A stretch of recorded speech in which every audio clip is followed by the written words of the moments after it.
We're gonna have DBH give their presentation, and then take questions even further. And these don't have to be questions, they can also be statements. Not necessarily have to be phrasing a question, but because you're informing what our strategy will look like together as government. I know there should be some people here from, well, everybody, I guess, is for the executive, who is an executive agency. The executive will be here also to be able to take notes. We did invite the Deputy Mayor, the Public Safety's office. I'm not sure if they're here as of yet. So we all will collectively be doing that work to create a strategy for what we do to deal with public safety in Ward 4. So I will get started, and I will try to go as briefly as I can, and Commander Rob will go, because this is really more about less talking and more about hearing from you. So.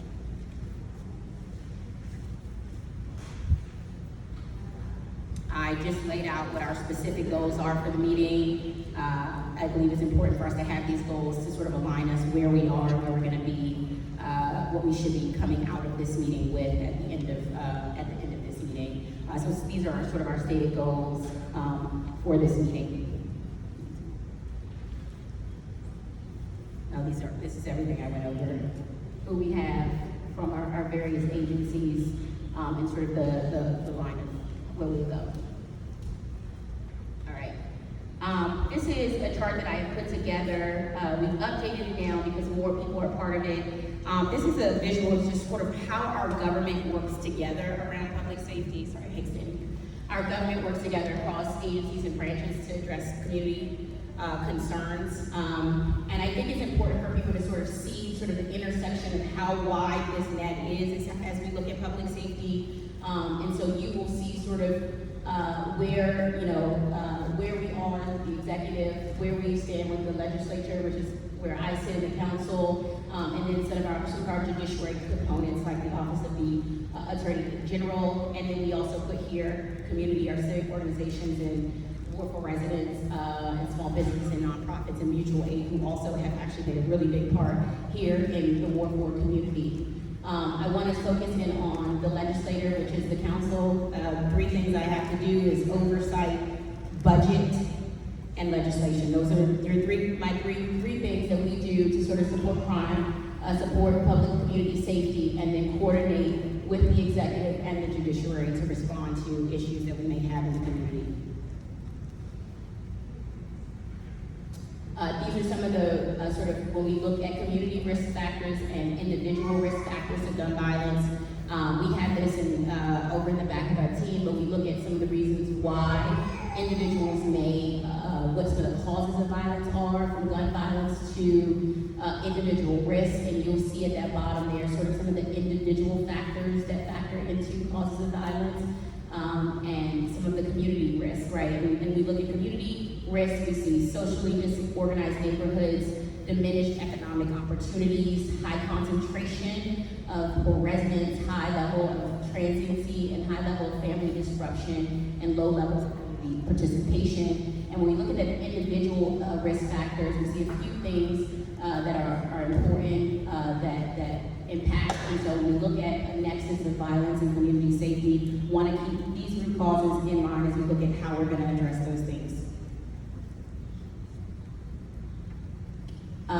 We just passed our budget. As you know, the new budget year always starts in October. That is considered the new fiscal year for budgets here at the district. We just went through our budget. The budget safety investment, there was $9 million in hiring incentives to fill empty vacancies and 18 new civilian positions to take over civilian duties. So more of us to be in the community, with $27 million to fully restore funding for services for victims and survivors of domestic violence, which was a huge, we've seen an uptick in domestic violence cases across the district, but even across the country. Maintaining crime scene technicians under the Department of Forensic Science to empower DC's crime lab to collect evidence fairly and effectively as we continue to work to make our crime lab, BFS Crime Lab, actually accredited so that the crime, when we do prosecute crimes, that we can have the evidence necessary to do that. Without that accreditation, every single one of our pieces of evidence have to go out of state to an out-of-state forensic lab and come back. And that we not only get charged for it, but it actually delays the ability for us to move forward on any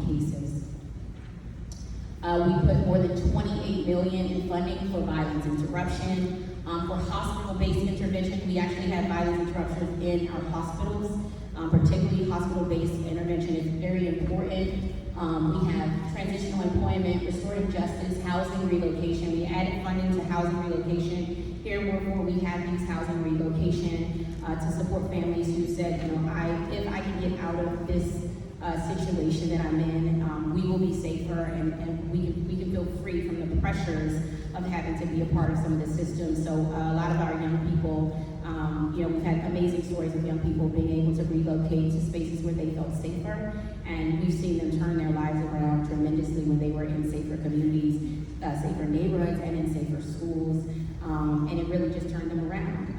And that goes back to the root causes that we talked about earlier. And we did a lot of work with our youth programs that prevent gun violence as well. And you'll hear about more of that later, sort of, I think, through our Cure Violence Interruption team. Some of the comprehensive investments, because I look at it all together, sort of we reversed all proposed cuts to DC public schools, including Ward 4. We put $58 million to fund the Safe Routes to School Act to make traffic safety upgrades at all public schools in DC. If you all remember, maybe I think this was 2 years ago, we lost a young child, Zaire Joshua, to car violence. We also lost Timothy Abbott around Tacoma to car violence. After that, I put forward a legislation, a Safe Routes to School Act, to comprehensively address traffic safety around school and legislate basically what traffic safety measures need to be around every single school. So we have now not only passed that legislation, that legislation passed at the end of last cycle, we now have fully funded it, and so that is happening. This year, we restored 35 parking enforcement and booting positions to enforce traffic laws against dangerous drivers, and created a free UBC master's degree pipeline to train social workers to serve DC. The reason why that is important is because social workers, our school clinical psychologists, and things of that nature, not only impact sort of DCPS, which in the school sense, Department of Behavioral Health needs support in having those social workers and support staff, not only Department of Behavioral Health, CFSA, our Child Family Services and Neglect, which is an agency that's under my purview of family services, need that support, our Department of Health. So across the board, we were seeing a shortage of people who can do the clinical work that's necessary, not only as clinical psychologists, but social workers and support staff. And so because we have such a shortage, we decided to create a pipeline to fill that shortage. So sending people to UDC to actually get their degrees in those necessary fields, and then having them work in the district for 5 years in one of the agencies that need them, from DBH to DOH to DCPS and all the others that support our community. We funded the School Security and Transparency Act to improve our security around schools. As you know, with Roll Day and all those things that happen in Texas and other places, we live in a day and age of mass shootings that occur every day. We want to make sure our schools are safe. And so we passed last year this emergency to ensure that DCPS was doing an inspection of all school door locks, to make sure all of our schools' locks work, that our intercom system works. Should there be an intruder in school, that the intercom system actually works so they can say, this school is in lockdown, and teachers also ensuring the locks on doors work so that teachers can fully be safe to be able to close those doors. School security safety has become an issue, is an issue, and we want to make sure they're together. So we did pass that legislation, and we're continuing to work. I just spent my full week at DCPS schools in every single ward, and today was also in Ward 8, where I was able to do that. $43 million we did to restore funding for Emergency Rental Assistance Program, which is our ERAP program, and we did 230 new permanent supportive housing vouchers to end homelessness for 150 individuals and 80 families. Even though that seems like a big number, it is not enough, nearly enough to support. And so as we look at the supplemental budget coming forward, it is our job to put any additional funds towards housing assistance. We have seen an increase in unhoused residents in the district. We do our point in time count every year. That means we go out and count the number of individuals and estimate how many unhoused residents we have in the district. We went up 12% this year. Housing is public safety. housing is healthcare, and so we have to do the work to make sure we do that. And so we're going to continue to fight to find additional dollars to put towards our housing and homelessness crisis here in the district. We restored 26 inspectors to address illegal construction and housing violations for tenants. This becomes a big issue. We have a number of housing locations here in the district where if we are instances where we have landlords who are not doing their diligence to make sure that the community who lives feels safe, the community surrounding feels safe, we call out Department of Buildings. Department of Buildings then comes out and can secure violations and against those individuals, which we have done repeatedly. One of the things we heard is we haven't had enough inspectors to do that work, and so their workload was heavy. They were being negligent in doing all the work they need to get done. We now have a new Department of Buildings because that was formerly DCRA. The council split that up into two different agencies so that we can do that work. When we have abandoned housing, when we have abandoned buildings, that again, when we go to that root causes, impacts neighborhood safety. And so because we have now more inspectors to do that work, we are hopeful that the Department of Building can do the housing inspection work that needs to be done, but also can come after individuals where we have vacant and blighted properties that do impact our safety overall as a community. We, Actions for Safety in Ward 4, we partnered with the Department, with DC Office Attorney General to bring our Cure the Streets program to Ward 4. It's currently only a violence interruption program in our ward right now operating, and that was for Brightwood Park and for Petworth. Specifically, we secured 6 additional CCTV cameras for Ward 4 to address coverage gaps in at-risk areas and provide more evidence for MPD to investigate cases. We worked with the ONE's office, the Office of Neighborhood Safety Engagement, to actually establish new pathways cohort for Ward 4 and Ward 5 residents. We have graduated, I think, 2 classes of Ward 4 residents through that pathways program. And those are high-risk individuals who we help get the education credentials they need, help go through difficult times in their lives, help them attain job training. It's a full program. It's very extensive and graduated class every single year. And so happy to we have a Pathways program here in our Ward 4 area. We funded a new ONE's Leadership Academy at McFarland Middle School. We have a ONE's Leadership Academy at Paul. That was our first ONE's Leadership Academy. After we had that ONE's Leadership Academy at Paul, we saw a drastic and significant drop in student suspensions, student truancy, and that was a program that works within the school system, so violence interruption within the school, and they take on young people who may be high risk, maybe have a high attendance, behavior issues, and they mentor them all year. They provide them with support, in-class support, out-of-class support, and support not only them, but their friends and their families. Because that program has been so effective at Paul, we wanted to do the same thing at McFarland. Specifically at McFarland, because we have had issues, obviously, with issues with sort of gang issues, sort of when they get to the Roosevelt High School level. We want to touch those children before they get to that level to Roosevelt, before they even can be engaged by any sort of gangs or crews to recruit them. So we thought it was important to have this program at our McFarland school, and we were able to secure that funds for that program. So now they will be operating in 2 parts of our city, and we're very happy about that. We just had, and I want to thank Commander Rao, but I also want to thank 2 people, which is Chief Conti and our lady Linda Harley Harper, and the neighbors of Ward 4 particularly. We got together at Jackie Lee's almost 2 years ago as a community and came up with ways in which we were going to address crimes seriously in Ward 4. And as a collective effort, we were able to have the indictment of 12 members of the Kennedy Street crew, which seized 140 firearms, including machine guns. But that's not the only work we have done on Kennedy Street. We have secured funding for a new library on Kennedy Street. We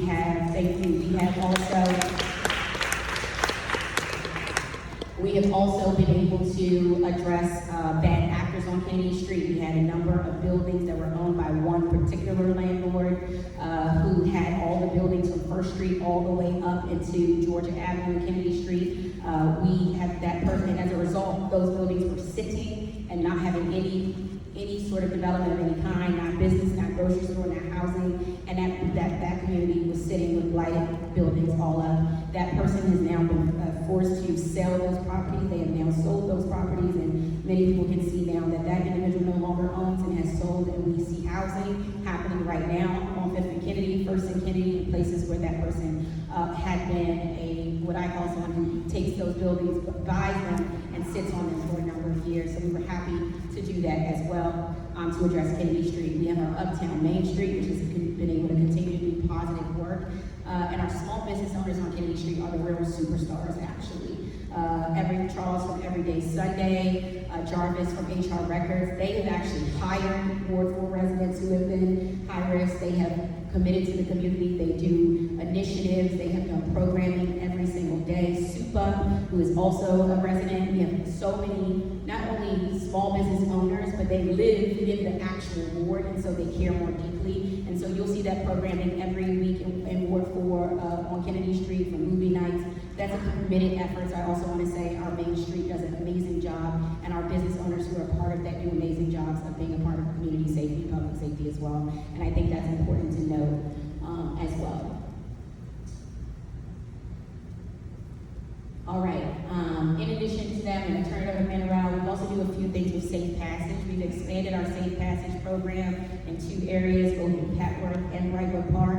Our Safe Passage program is a program that specifically is for before school and after school, to help kids navigate themselves to whether they're going to the metro, going to the bus, or going home. And so we've been able to expand our Safe Passage program. Safe Passage is now operating a few school areas in Brightwood Park. That's Ida Wells, that's Coolidge, that's Capital City Charter School, that's Whittier in Petworth, that is our Roosevelt, that's Powell, that's all our schools in that 13th Street corridor, Dorothy Heights, and others to have that Safe Passage program there as well. So that is sort of some of the work we have done is to invest in public safety. We've done a number of public safety walkthroughs. We've actually worked with Metro Transit. We did a Metro Transit walkthrough in Petworth. I think that was about a year ago. We did a Petworth walkthrough and partnered with different agencies. DBH was also a part of that. The crisis response team went out. We had community organizations like HIPS come out and support the efforts around that area, and since then we have seen a reduction around the Petworth Metro Station in crime as a result of doing those things. So we're going to continue to do that, and every week, as everyone knows, I do a newsletter. I send out updates. When we have public safety updates, I include that every Friday in my newsletter to keep the community up to date with what we're doing and being transparent. So every single week is covered from the time I've been in office to now. Every single Friday, you will see a newsletter update on the work that we are continuing to do around public safety and so many other things. And without further ado, I am going to pass it over to our fearless commander of 4th District, Carlos Sorrell.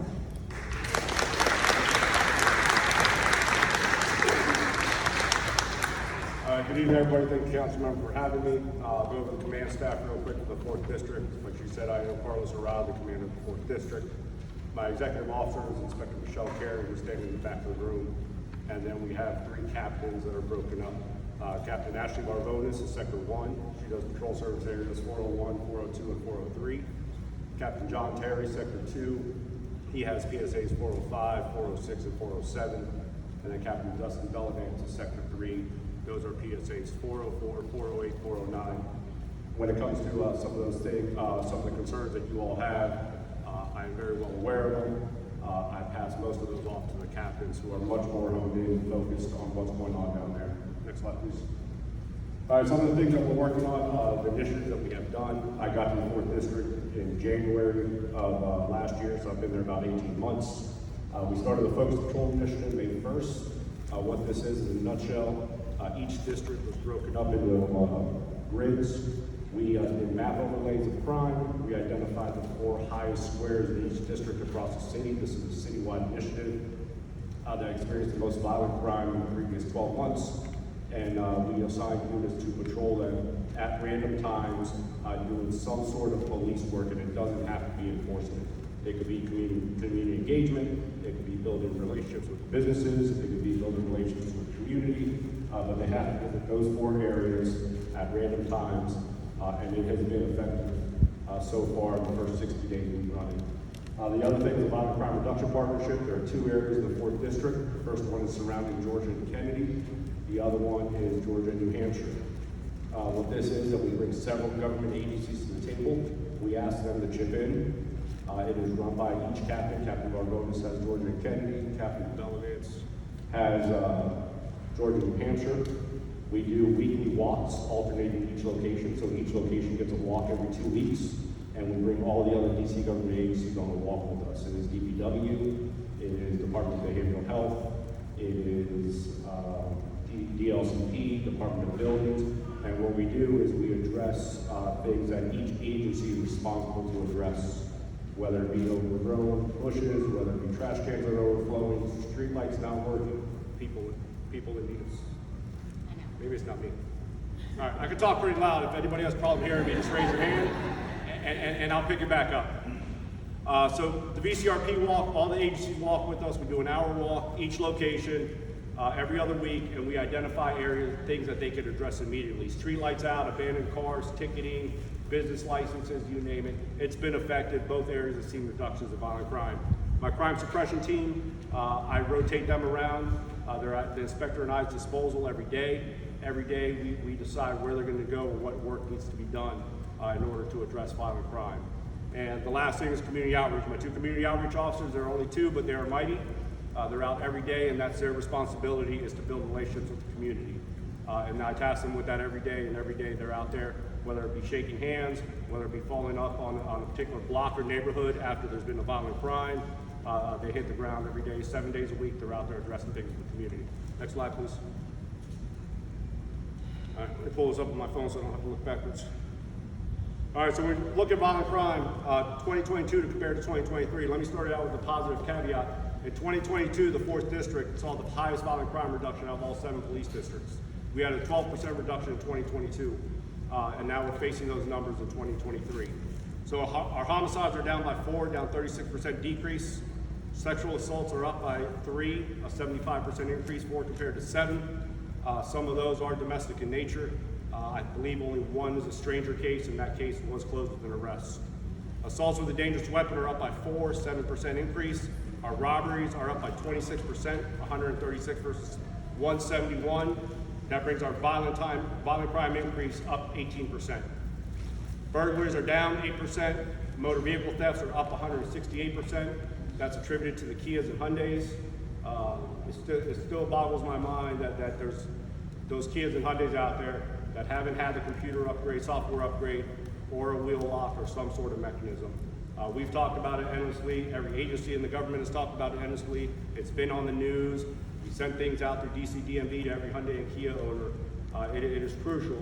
If you or someone you know own a Hyundai or Kia, the software upgrade is eligible free of charge at the dealership, where they cannot punch the ignition and steal your car. We have free wheel locks that every police district give out. Please equip them, because it is still happening. 4th District, we see 4 to 6 Kias every day that are stolen. Some are going on their 2nd or 3rd go around for being stolen. Theft remodels are down 18%, 723 compared to 591 this year. Theft, 570 versus 659, up 16%. 18% increase in property crime, 18% increase in overall crime. When we talk about the challenges, or when I talk about the challenges, it's kind of what this meeting's about. I think we have to paint a realistic picture of what the resources and tools available in the Metropolitan Police Department are. We can't ask to do a million things if we don't have the resource to do it. We have to set the goals to be realistic. So when we look at the staffing, we've talked about it. Our staffing is down. The department as a whole, in the last 3 years, we've lost 462 officers. We're down 12%. The 4th District has lost 43 officers, down 13%, just compared to 3 years ago, looking at our 2020 numbers. The court processes that are backed up from COVID, we're still feeling the effects of them. DC Superior Court is short on judges. The cases are backlogged from not being heard for those 1.5 or 2 years. The jails are getting full with people being held, so some of them had to be released. I think it's a perfect storm for what we've experienced. Some of the budget decisions that were made a few years ago, we're still feeling the effects of that now when we didn't hire for a year. And that was, I want to say, fiscal year 19 or fiscal year 20, where we didn't hire for a year, and we're still feeling some of those numbers. Other things that I think have led to our shortage of numbers is the anti-police rhetoric. who wants to be the police right now, when I don't think it's the majority, but it was definitely the loudest when you talked about police as a whole, and you categorize us all into one category for the actions of a few. And lastly, legislation. So the Comprehensive Policing and Justice Reform Act was passed. Though there are some things I think are very good in there, I think there's some things that are hindering our ability to do police work and what the residual effects of those laws have been. And I'm going to touch them on briefly and try to paint a broader picture of what the after effects are. The first one is the neck restraint. I absolutely believe we should not choke people. We should not choke people with the intent of making them pass out. We should not choke people with the intent of asphyxiating them. But the way the law is written is any touching of the neck is a neck restraint. I encourage you all to see the community briefing videos on MPD's website. Right now there's 8 of them. One of them's one of my 4th District officers. He literally touches the back of the neck for 1 second on a subject that's resisting arrest after jumping out a 2nd-story window and trying to destroy drugs. I am not kidding you, watch the video. He touches the neck for 1 second, he moves the hand away, open hand, doesn't compress, doesn't squeeze, that's considered a neck restraint. What does it do for the officer? It's allegedly he broke the law. So now it gets investigated by the Internal Affairs Division. It has to go to the U.S. Attorney's Office for criminal review, and an attorney at the U.S. Attorney's Office could determine that he committed a crime and he gets criminally prosecuted for it. Is it probable? Not likely, but that officer's sitting in his office waiting for that review to occur and that process to occur. In addition, if it's ruled unjustified, then he gets disciplined for it, which could be up to termination. I encourage you to go watch those 8 videos that are on the public website. I want to say all 8 of them are neck restraints. There are a couple of questionable them in there, and if the officer's wrong, I think they need to be held accountable, absolutely. But the other one are incidental neck contacts on a subject that's fighting them, and that officer's now may or has to at least go to criminal review to the U.S. Attorney's Office, and will get disciplined if it's determined to be an unjustified use of force. And I can assure you it will be, because no neck restraint is considered a justified use of force. So that officer will now face termination, or he'll face a 10, 15, 20-day suspension for literally touching the back of the neck for 1 second. And I'm not exaggerating, I want you to go watch the videos yourself.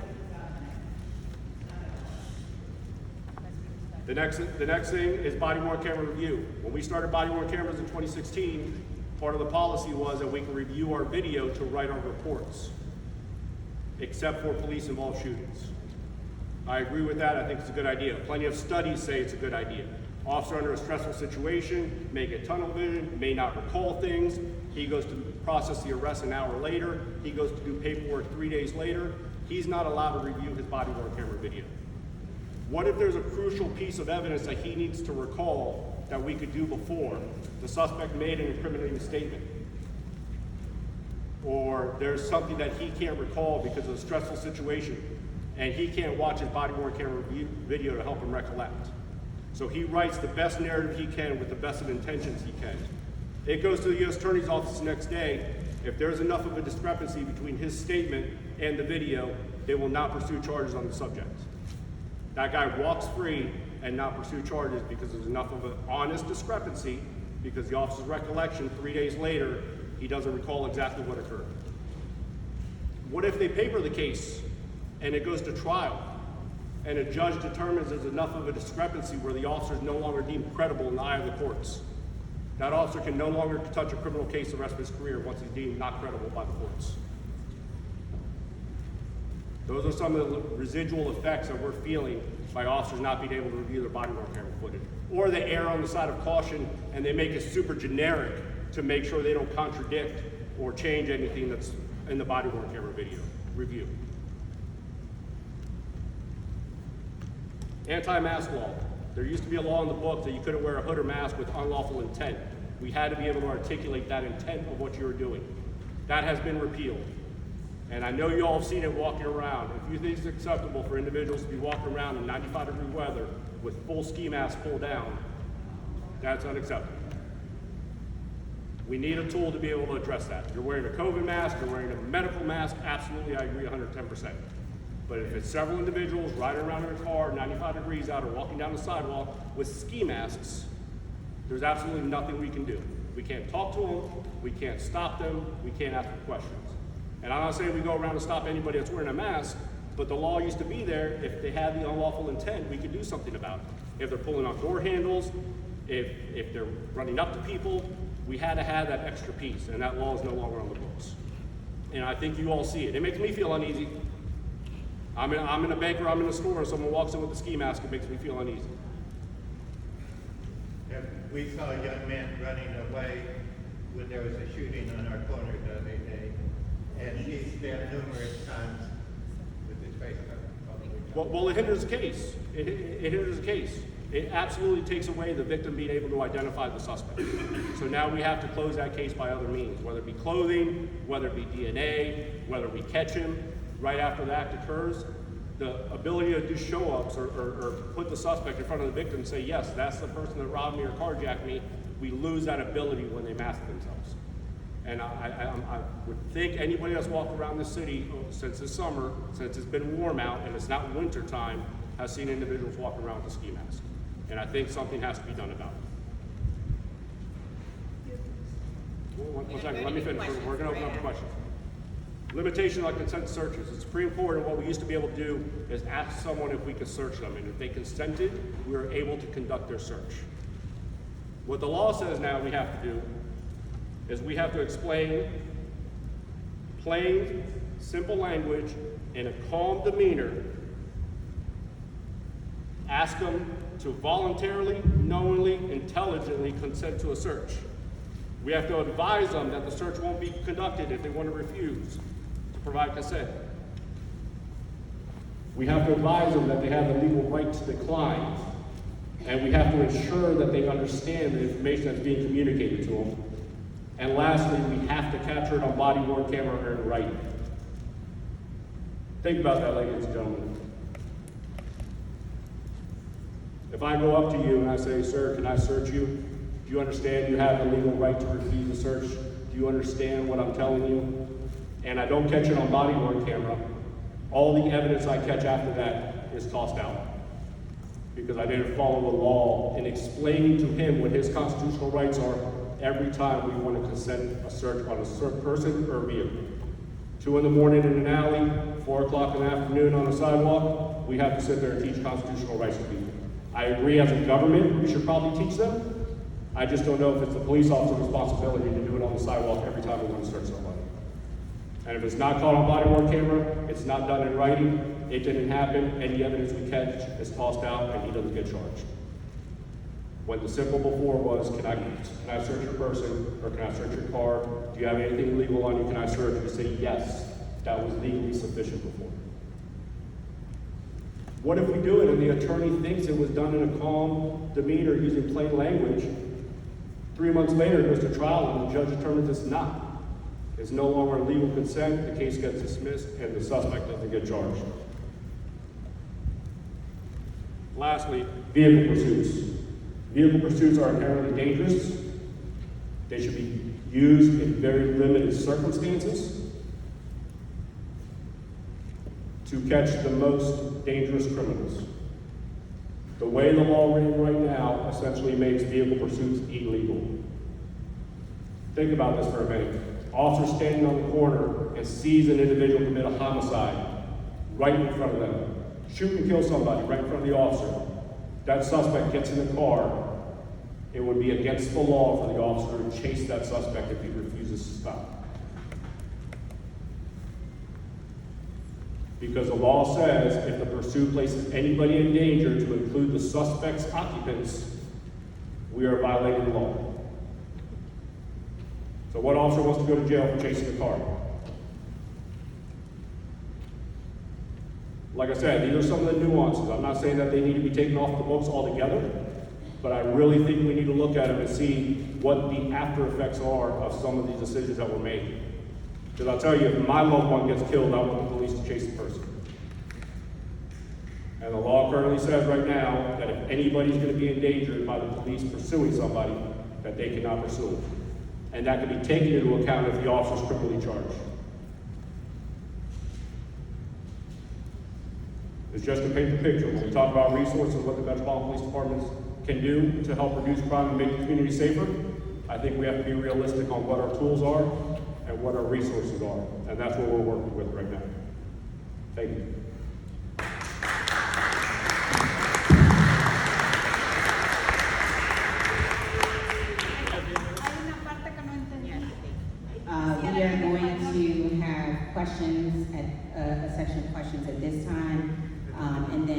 after this set of questions, we are going to then hear from, which were Erica Barnes, actually, from DBH, and then Reverend Judy. Perdón, pero no entendí una parte de inglés. Yeah. Quisiera que en español se lo... Is there somebody who could help her? Who can translate understand? in Spanish? Fue la parte de la Carlos, parte, in actually. la parte de cómo actuar en el escenario cuando está para describir a lo del crimen. Esa parte yo no la podía entender. All right, so she was asking for me to clarify in Spanish one small part, and I think she was saying how to explain when you see the suspect of the crime, or how to describe. Sí, cómo uno puede actuar y tomar esos datos para eso. Esa parte no la entendía. All right, so she's asking how can you describe a suspect or get that data to let the officers know. So description is crucial when officers are responding to a call. So if you see a suspect, if you see an individual, and I'll explain in Spanish as well for her, this one part. If you see a suspect or you see an individual, the more detailed the description, the better it will be for the officers that are responding. The more generic the description, the more difficult it makes it to actually identify the one particular person. Entonces lo que expliqué es si tú ves a alguien que está sospechoso, descripción que tú des a la policía, lo más detalles que tú puedes dar, lo mejor para la policía que está respondiendo para ayudar. Si no es bien claro, es más difícil para la policía ayudar. If you have questions, Jim actually has the microphone back here. You can just line up right there to ask questions.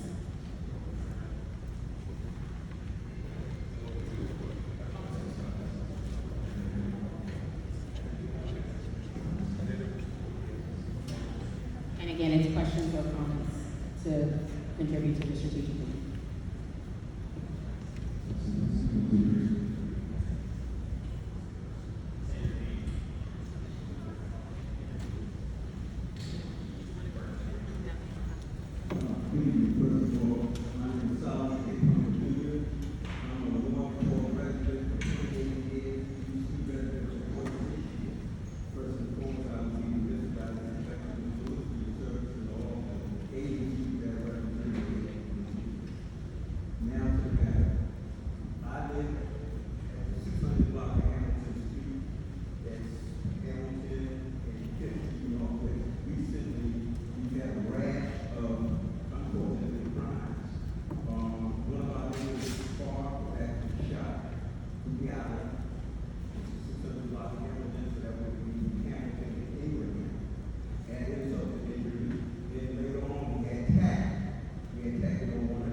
Yes, sir, I appreciate it. I agree 100% with the program is there. You have to address the small things to make sure that larger problems don't occur. I'm familiar with the tagging of the wall in the alley. We did release images for a suspect in that case. Unfortunately, he was hooded up. We did recover the spray paint can that went out for fingerprint testing. I was not aware of the vehicle, so thank you for bringing that to my attention. Still, microphone check. Every day it's a careful act, sir, of balancing resources to make sure my priority is that violent crime doesn't occur. But I do agree with you 110% that we have to take care of the small things to make sure the shooting and homicide doesn't occur.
Can you hear me? There we go.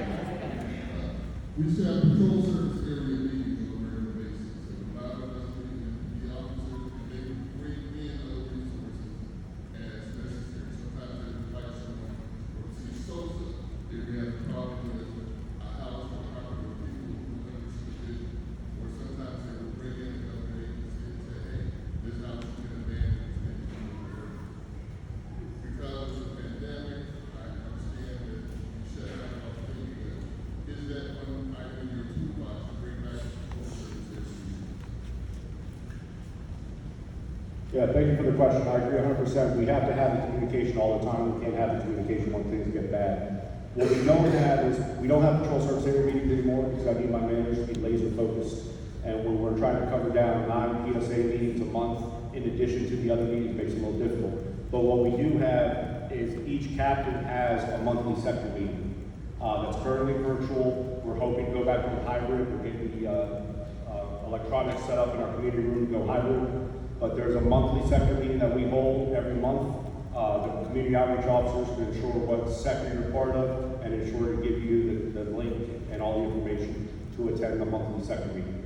And then I am on it 99% of the time. Inspectors on it 99% of the time. But it's run by the captain, and we're there listening to the community's concerns. My name is Stella Lewis. I live on the Randolph, North Avenue, Randolph Street, Pepper neighborhood in Safeway. I lived for 20 years in Howard, New Jersey, and I've taught that neighborhood my for 17 years. Now, since I've been living here, I have never had a level of police presence the way I have in this neighborhood. I count about 10 with cops, 2 or 3 sometimes sitting in their cars all day long, rain or shine. Well, we all are exposed to elements. The police don't get out of control. I walk through this neighborhood daily now. I don't see the police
what was the question? I'm more than happy. What are you doing to make sure the police are actually policing? They're just occupying.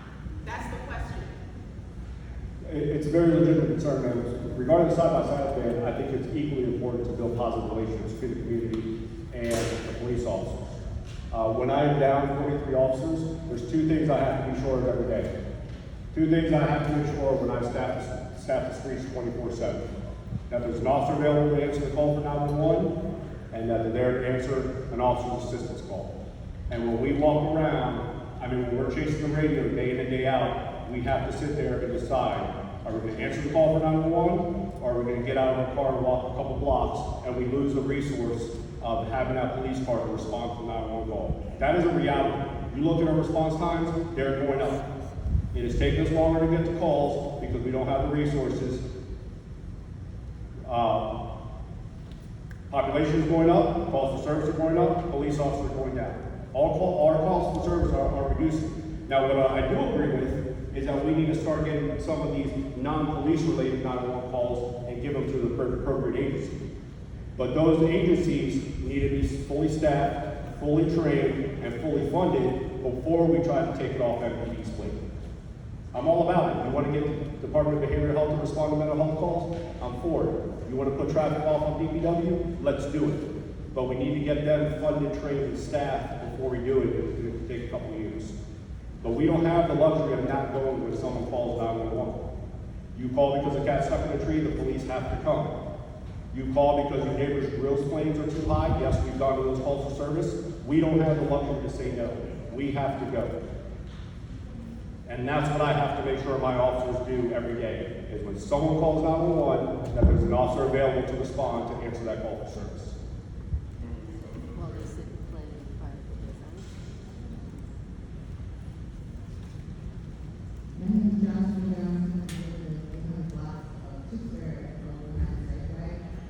And I also have a comment. We actually hear real lot, and I know it's because I don't understand totally how it works. It always sounds to me when you bring up the inmates running the prison, because if they're able to say no, then all this, I don't want you to search me, I don't want to get off the street, I want to stay here. Then what if they have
So it seems to me that for a long time we've been talking about violence interruption and these strategies. The problems are, I don't see evidence that it's working. So I'd like to know if you listen to what the police have been saying, what is your plan to address the problems that is allowing people to act to be guilty, knowing that there will be no consequences to what they've done? We can't do this. It tears away the fabric of the city. Yeah.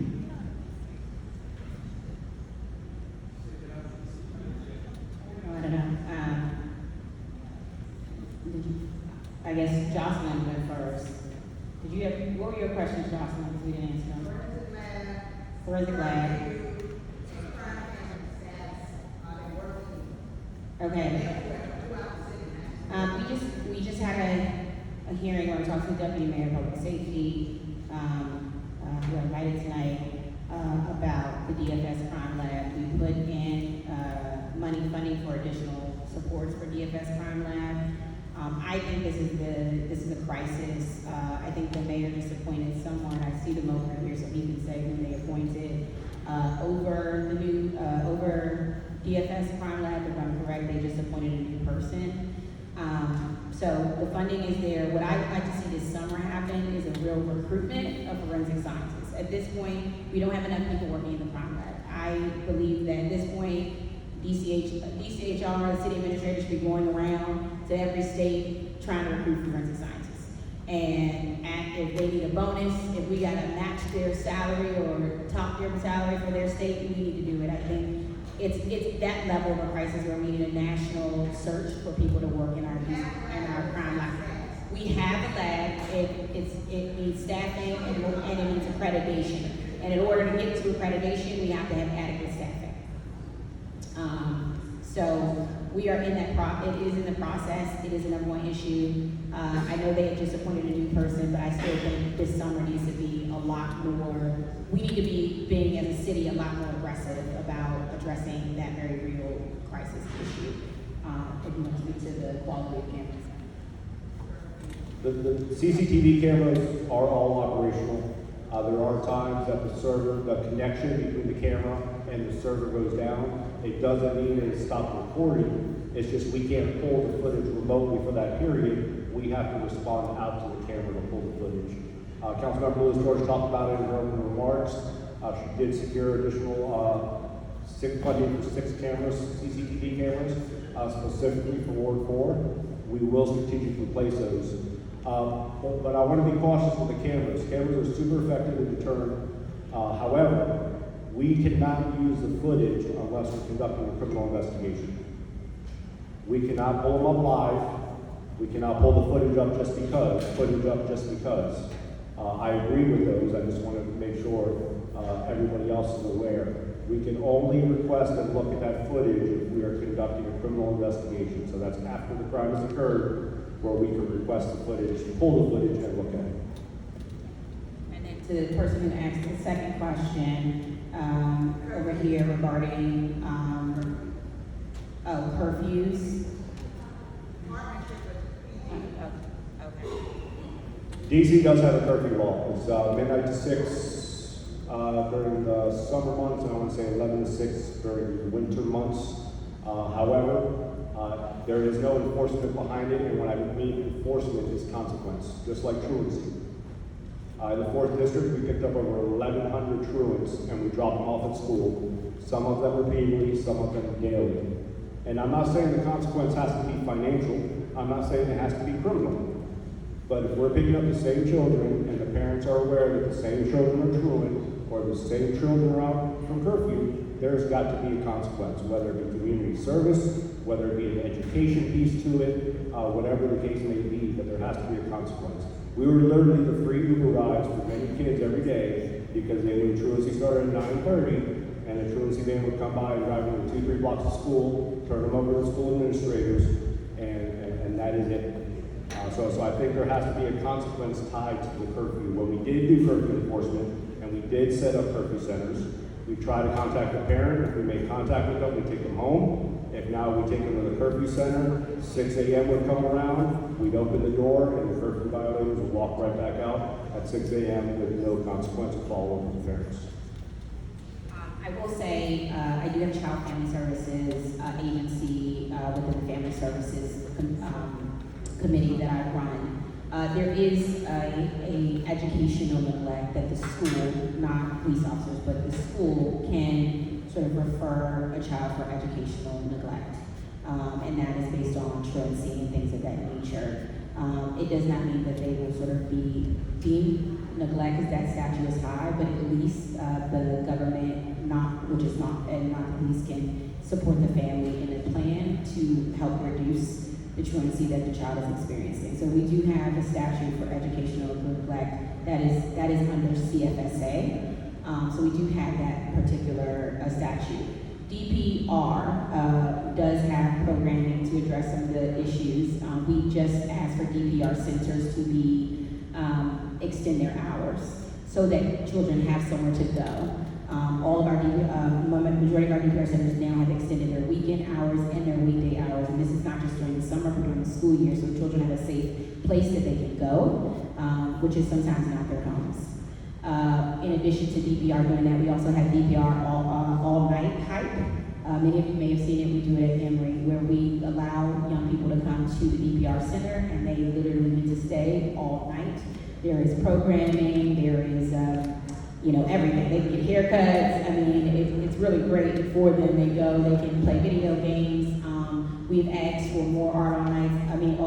All night hype nights at our DPR centers. I know Emory this summer will be having at least 2 of those. And I think there was some suggestions about doing one at Raymond as well as an area where we would have some all nights where kids could go to be safe as well. So DPR is also a part of addressing those issues. And then we have school and community partners like City Mayor who do sort of reduction of some of those risk factors like attendance, like behavior as tutor and mentor support as well. So that's the avenue that we have.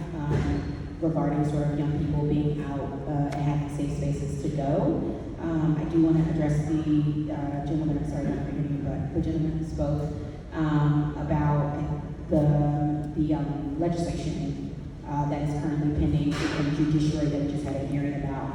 I do believe we have to do something with our young people in the city. I 100% do. I do think our young people, I'm saddened to see the amount of young people who are choosing, who are in this different path of life. I was just in Warwick with Councilmember Trayon White when we were touring schools, and he got a call of a young person who had just been shot, who he knows deeply. And it was just heartbreaking to see sort of the response from him and his staff who knew that young person.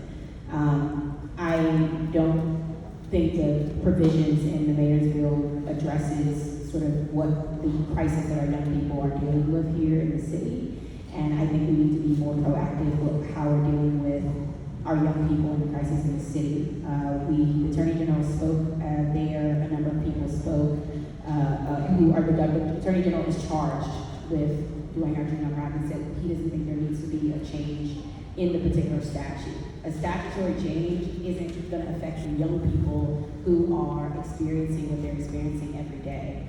I do want to see a focus on our young people. I want to see we are at schools that don't have nurses, don't have school psychologists, don't have school counselors, don't have school social workers, don't have school behavior health. Our principals and assistant principals are now trauma counselors, social workers, trauma supporters, nurses, all at the same time. I want to address that piece of it too. I want to address some of the resources that are not in some of the schools. I've been touring schools all week. The disparity between the schools in 7 and 8. I saw schools that toilets have not worked for weeks. I saw schools where mildew was on the carpet and they can't use the majority of their classrooms. And to see that in some of our schools, and to think that our schools, this is the conditions that we have our young people in their facilities. And then I've toured housing places where we're supposed to have kids, decent housing building spaces. Mold, mildew, everything, and rodents and things like that. So I'm thinking our children are living in this. They're living in this in their houses, living in this in their school, living with this in their schools. And so I want to see us try to make the investments we need to make and take seriously the crisis that we are seeing from our children. And I think there does need to be accountability of all the adults. I agree there needs to be accountability for parents, but I also think there needs to be accountability for adults, all of us, as it relates to the school system, as it relates to housing, as it relates to what we're doing in the community for resources and support. And I believe that that is the way that we're going to change the trajectory of sort of why our children are choosing to be in this manner. And when they're not, the Attorney General spoke about it yesterday, they are doing the work to do what they need to do with those very serious crimes. And he stated that very frequently, 3 times yesterday. So, you know, I just want to see a more comprehensive legislation put forward that takes into account the reality of our young people's lives right now.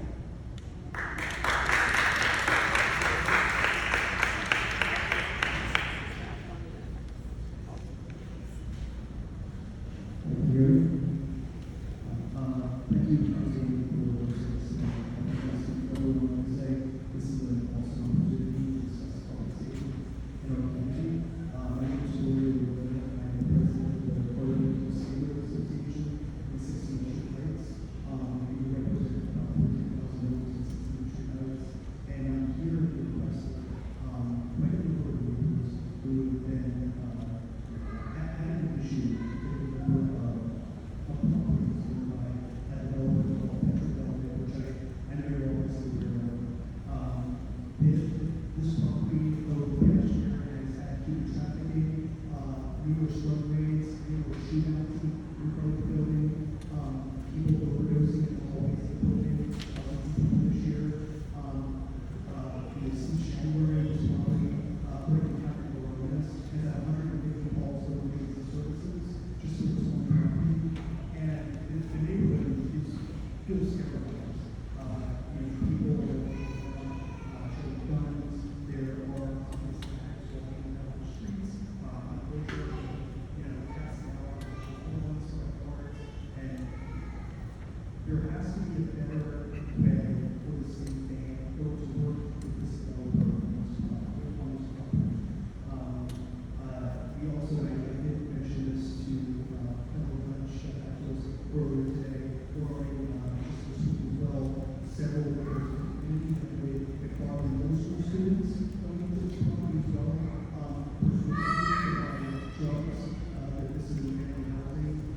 It's studio session housing, and community services. I don't know if I understand that there is a nuisance suit that is currently in progress. I think in the meantime, people are buying this property.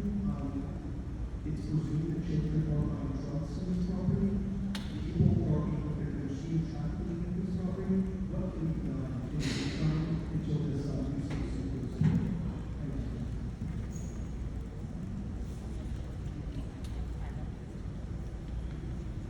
We are very well aware of Petra. Anytime there is a property, I think the strongest arm we have is the Office of Attorney General to pursue it as a nuisance property. In the interim, we will investigate any crime that's brought to our attention. I believe Cat Barbados is following up on the drug distribution. Again, to clarify, one of the challenges that we have is when it comes to marijuana, it is absolutely legal for people to hand it out. And I'm not saying it needs to be criminalized again. I'm not saying we have to make it illegal, but the way the legislation is that you can stand at your doorway, you can stand on the corner and hand out marijuana for free all day long. And where that makes it difficult, again, I just want to explain, is that we have to be able to prove that the person is receiving something in exchange for the marijuana for it to be a crime. So if it's done in the foyer, if it's done in the hallway, it makes it much more difficult for us to prove. It doesn't mean we give up, it doesn't mean we just walk away, but those are some of the challenges. But I know Kevin Barbados is aware of it, I know our narcotics unit's aware of it. When it comes to people passing out under the influence, that's where I think we need to reach out to our government partners, because I don't think that's a matter that's best handled by the police. We need to get those people services for their substance abuse. I would say, as we've aware, I've publicly criticized Petra numerous times for its neglect of multifamily apartment buildings in Ward 4, leading to poor housing conditions particularly. So we have called out the apartment building for multiple violations of different Petra properties and the public safety issues, and called on DOB to take stronger action against them. the criticism was, they were so upset about it, they created a Twitter account, Petra did, to, I guess, go against what I was saying about the way they've been operating in our ward, but not just in your area, but we had issues in Petworth particularly too. That one time we had a big issue and we had the helicopters and everybody was out for not a whole night, which was a huge issue. I visited multiple of our Petra properties, including I believe the one you're speaking of. We held a meeting, as you know, about the Petra owners, and we called for significant steps for them to address safety, improving life conditions. And then OAG came out with us, and they wrote to the office, and we wrote to the Office of Attorney General to request a nuisance abatement against Petra. As you said, that is still an active, it is still an active case that is currently happening, and they are getting the updates of issues that are happening currently every single day, and that information is being relayed to the attorneys who are on that case. We did I co-introduced legislation with Councilmember Fruman to end the DCHA policies and incentivize companies like Petra to sort of gut multifamily buildings and then build them, and neglect tenants and social services and things. That hearing was today on that legislation, and it has received strong support, so we are trying to find ways to also legislate bad actors in that way. And we're also continuing to work on legislation to sort of prevent future Petras, but also asking that certain buildings be co-located with resources and support services like substance abuse issues. Like the commander has said, we've asked for actually some of those buildings to have that in the building, with the building, so that they can get the support and ask DCHA caseworkers to do a better job of serving those neighbors who may be in those buildings. So I can just say, and I don't want to speak too much for the attorney, and OH is going to talk, but they're probably not going to talk details of the case because they can't. But I think it's important to know that we are actively pursuing this particular bad actor from both DOD and OAG side, and from the legislative side as well. So thank you. I think that the neighborhood is aware and the citizens are working on those councils. So and the only reason to bring this up again because you only have an opportunity to serve some of the residents in the neighborhoods. I agree. Yeah. Thanks. Yeah. Okay. We want to give an opportunity because I think some of them may have to leave early, so we want to give an opportunity for OAG, Cure Team, and DBH to go. And then we will still answer questions. We'll still be here to answer questions as they come. So whoever's in line for questions, we will be able to do that, but I want to give them an opportunity to do their presentation so you get a sense. DBH has been great partners for crisis response. Not only do they do pop-ups in community, not only do they have naloxone, when we've had issues, DBH has been a great partner in showing up in our ward, going to Petworth, Georgia, to Hamilton, Upshur Playground, so many other places. And so I just wanted them to get an opportunity to talk about the work that they do and how they support Ward 4, particularly around crisis response. Hi, good evening, everyone. My name is Erica Barnes, and I am the branch chief for DBH's School Mental Health Program. But I've been at DBH for 18 years, so I think I know most of the programs.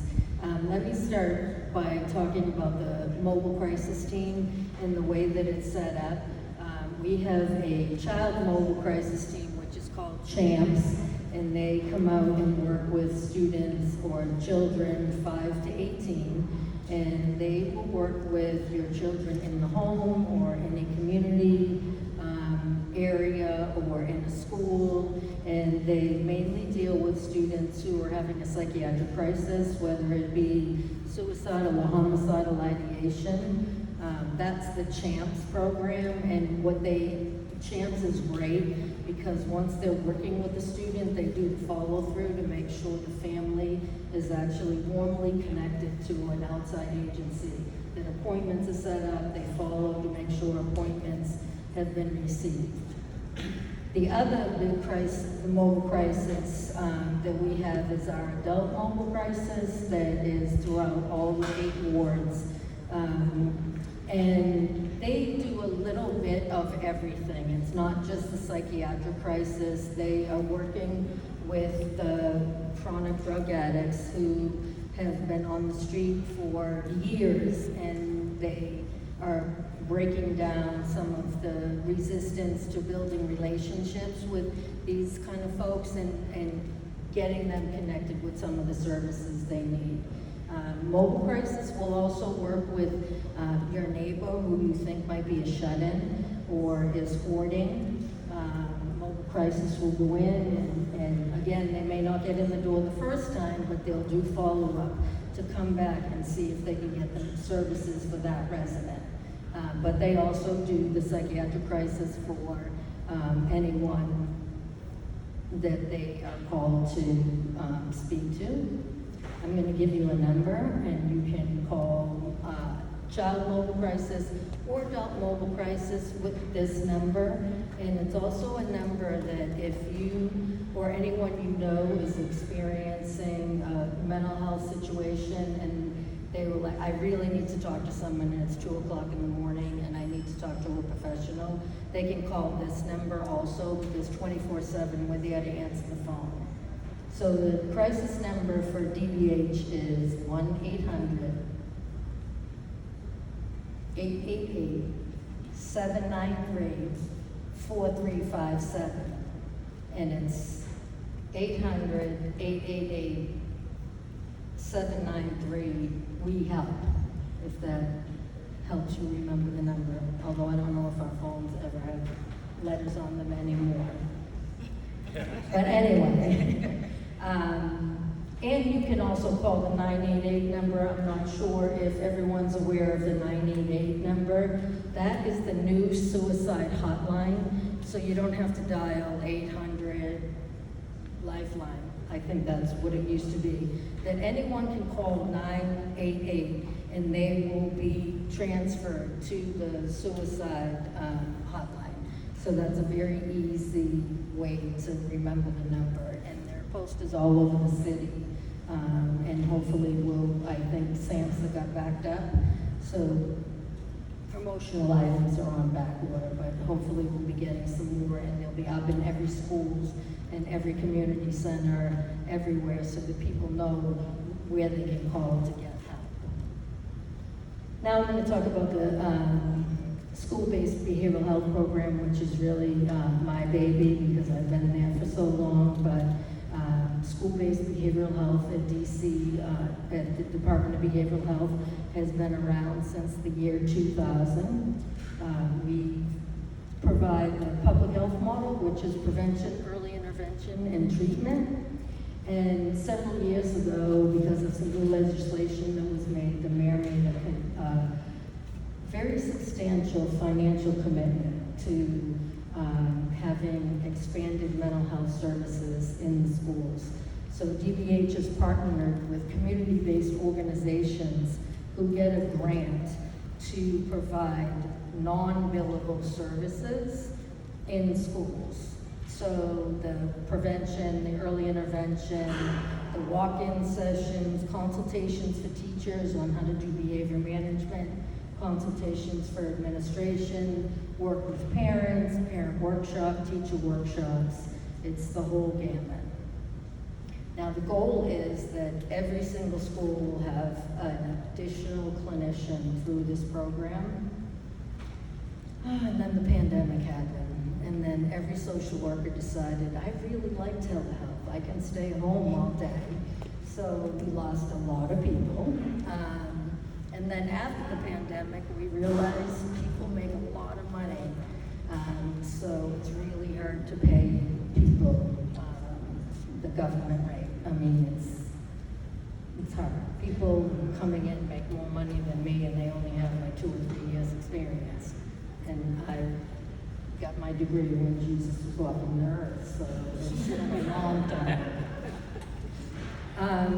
So one of the other really significant programs that our school-based program does is we do crisis response in schools after someone has died. And we've been doing this the whole time that I've been there, so 18 years. We mostly do it in charter schools now, but I can tell you that this year it's been very different for us. I mean, we've gone years where we've done like 50 crises which means 50 students or 50 staff members. That combination died in one school year. But this year, we've had schools who had 5, 6 losses right in a row.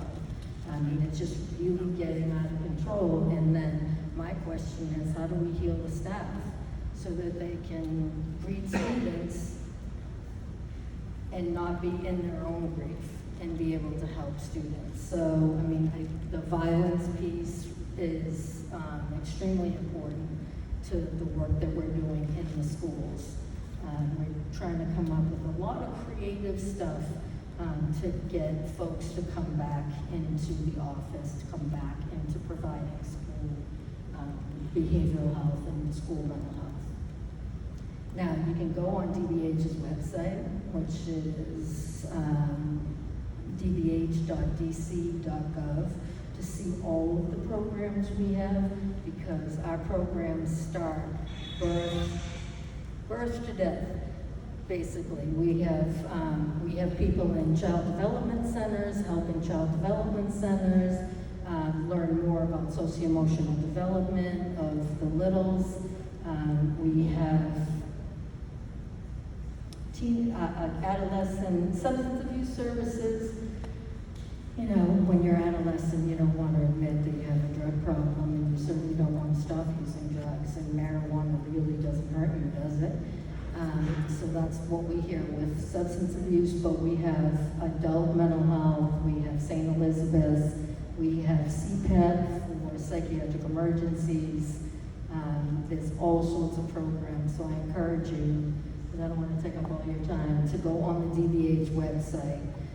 Just so you know that DBH, we are clinicians in the school at 12 months, so as outreach, we do stuff with Family First that are in the housing developments, and also we work with DPR to do trainings or workshops for some youth employees. So we're trying to do stuff all year to reinforce better coping strategies and conflict resolution.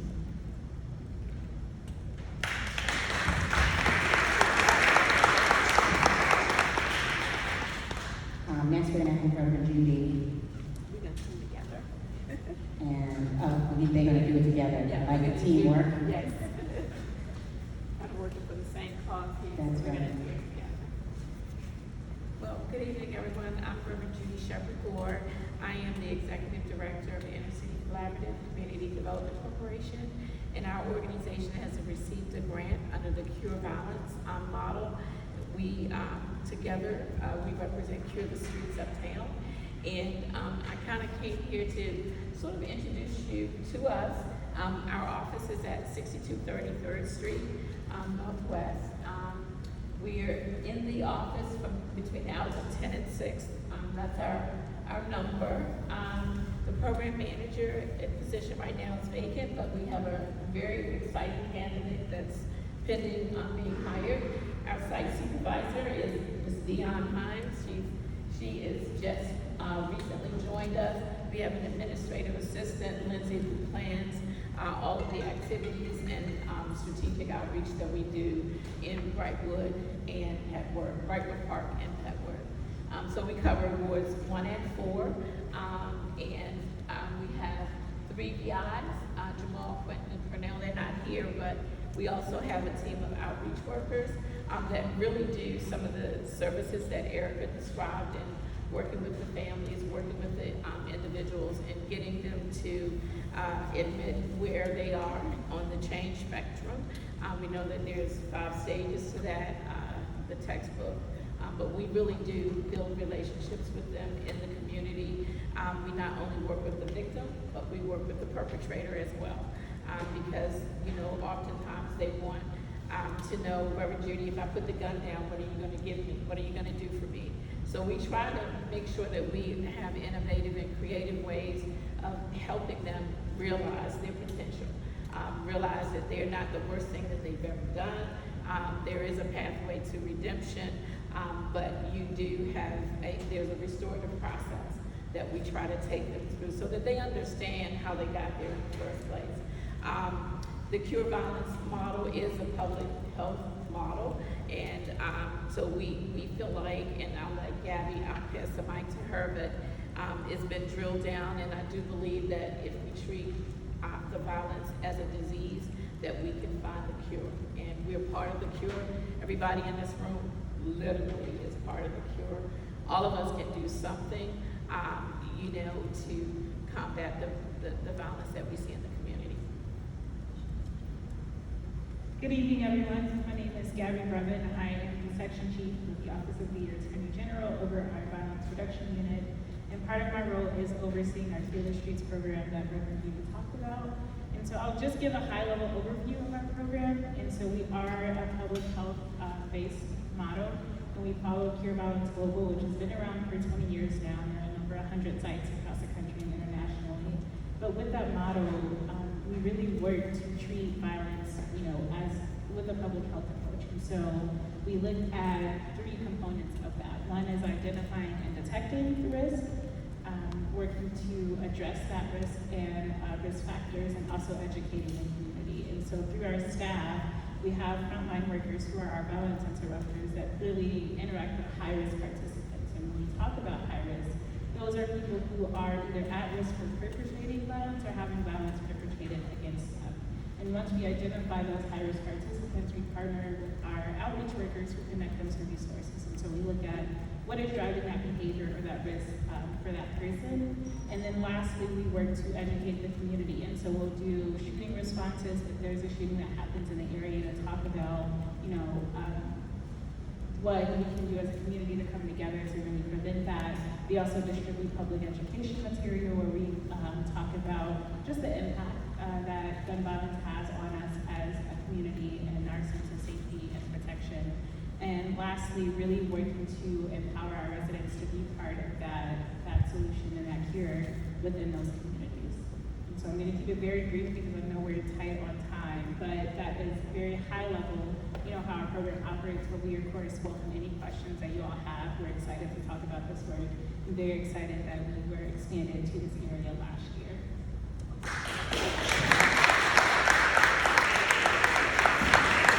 We are going to open the floor back up to questions. I do want to take one moment. If there are any ANC commissioners here tonight, if you could just stand up. We recognize our ANC commissioners.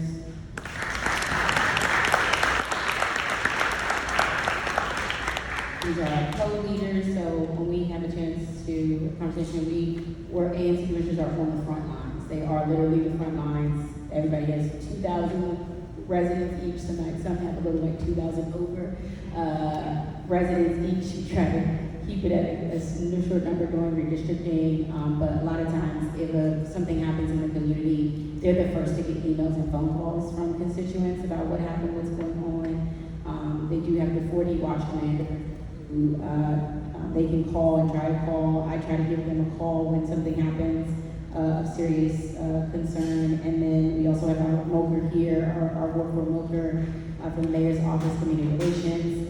All of us are usually on the scenes together, and so we try to relay that. So again, I want to thank our commissioners for being here, and they're a part of this conversation and making sure that we are resourcing our communities and responding that way. So thank you all so much for being here.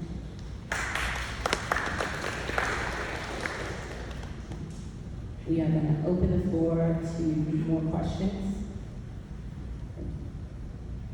My name is Ted Jenkins. I'm the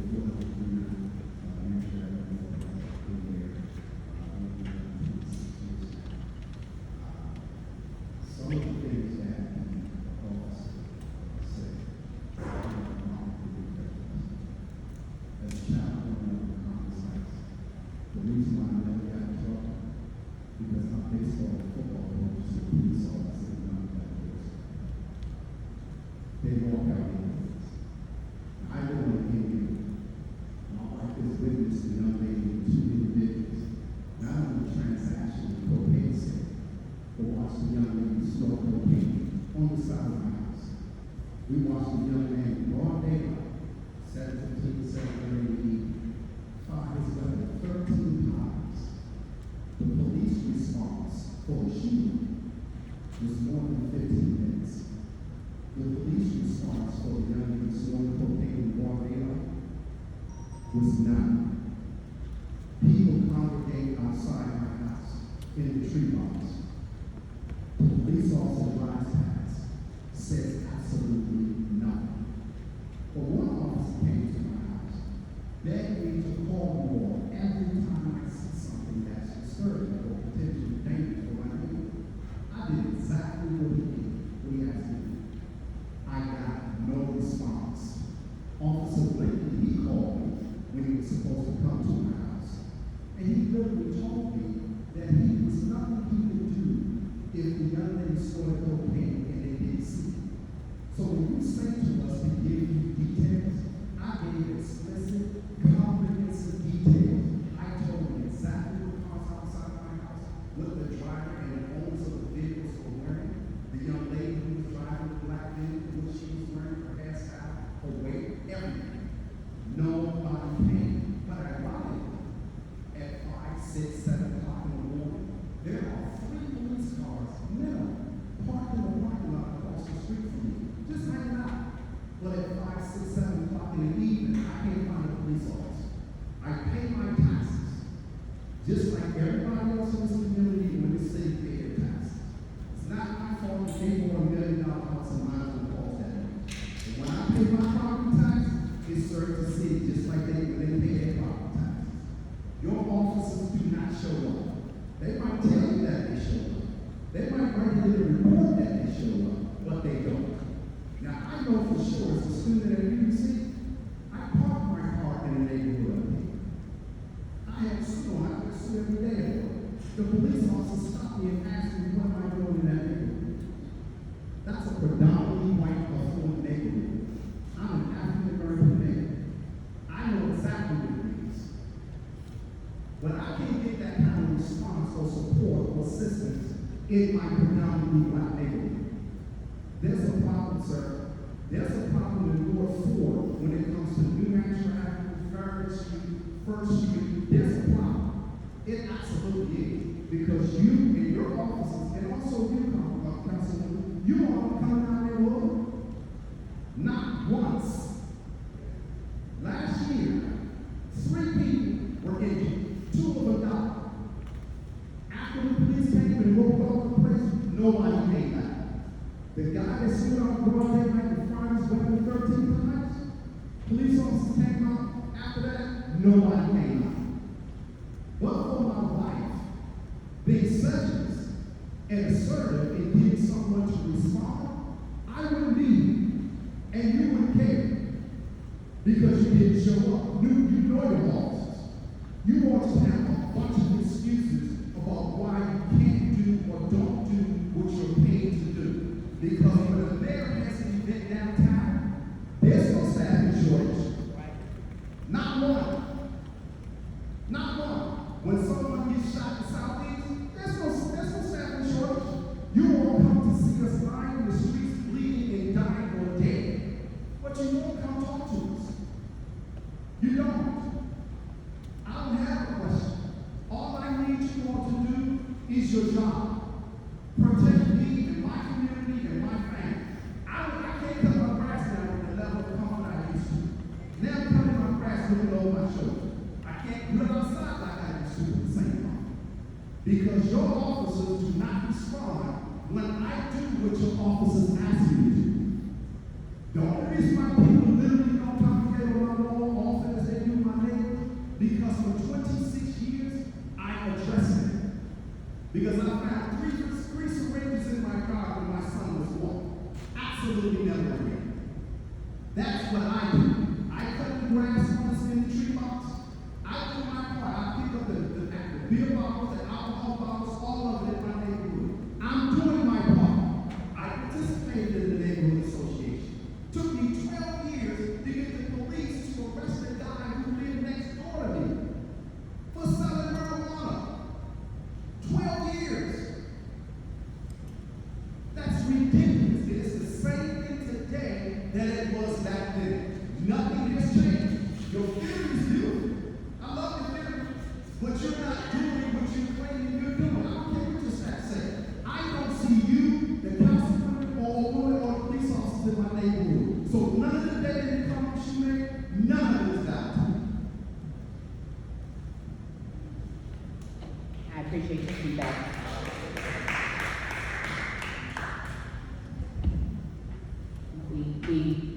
appreciate your feedback. This is about listening as much as it is strategic, and we will take back your feedback and do what we need to do.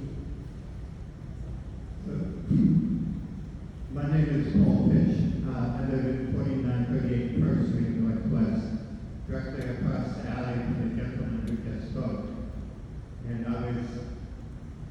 heard that shooting he referred to, and the same week, that 3 of my family witnessed cross shooting. And then also there was a drive-by shooting, and I saw the car zoom by. I took a couple pictures. The police weren't interested, although I guess I didn't have any proof. But we have a cyclical situation in our neighborhood that things calm down for a while, and then we start getting more and more people hanging out. Sometimes they're long-term neighborhood people who sit around and drink and swear loudly and maybe smoke a little pot and leave a bunch of trash. But repeatedly, at some of the small apartment buildings, right now the problem buildings that I have observed are 5001 and 5013 First Street Northwest. But we get, especially with the warm weather coming up, and sometimes it's all year round, we start getting a few people gathering around, then a few more at one location, then maybe 3 locations, 4 locations. And just as my neighbor spoke, I go out and I speak to these people who are swearing loudly, playing loud music. I said, look, this is like it's being blasted straight into my house. I can't think, I can't sleep. 2 nights ago, there was a party there at 5001 First Street. I did see the police show up 2 or 3 times. It lasted until about 2 a.m. This morning, there was another one. I was woken up at 20:04, and I did see the police show up. And there was a fight that broke out in 2013, a couple weeks ago. I called the police. They showed up. But I think we need some more creative solutions, and we need more than just a few neighbors speaking directly to these people, putting ourselves at risk. We need more creative solutions.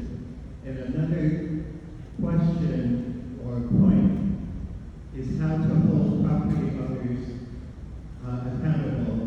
At 5001 First Street, a police officer told me that one of the apartments is vacant, and these guys, they're teenagers mostly, and there's older people, but certainly some of them are as young as 13. This is guy like 16 years old, who we keep on seeing, and he has a face mask over him. And he got out of there quick when the police were coming, and there was a cross shooting taking place. What can we do?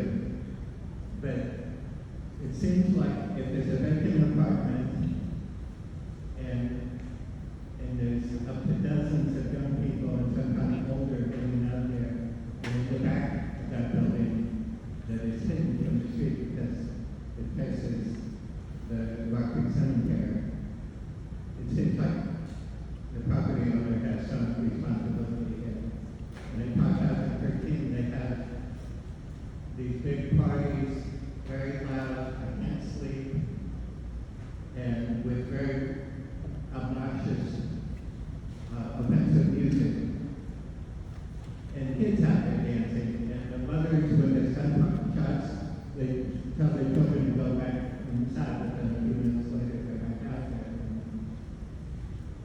And it's one thing to socialize with your friends out on the streets, but in the 23 years we've been in that house, it's happened many times that things get worse and worse, and then somebody gets hurt, somebody gets shot or killed.